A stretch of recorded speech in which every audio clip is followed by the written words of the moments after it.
पहा फक्त Maharashtra superfast news, आवाज जनतेचा। झाडे लावा झाडे जगवा हा उपक्रम सरकारकडून दरवर्षी राबवला जातो।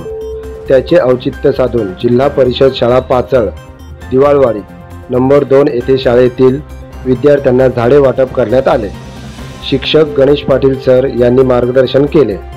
कार्यक्रमात गावचे उपसरपंच श्री आत्मारामजी सुतार, ग्रामपंचायत सदस्य सौ प्राची शेट्टे, कृष्णकांत सुतार, संदेश बेर्डे, राजेश सुतार, विकास सुतार, सतीश सुतार, गजानन सुतार, विकास नारकर, परीश सुतार, किरण पांचाळ, दिनेश सुतार उपस्थित होते।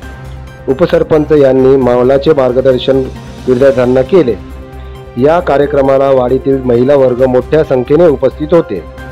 संजीव सुतारसह गणेश नारंगीकर, महाराष्ट्र सुपरफास्ट न्यूज, पाचळ।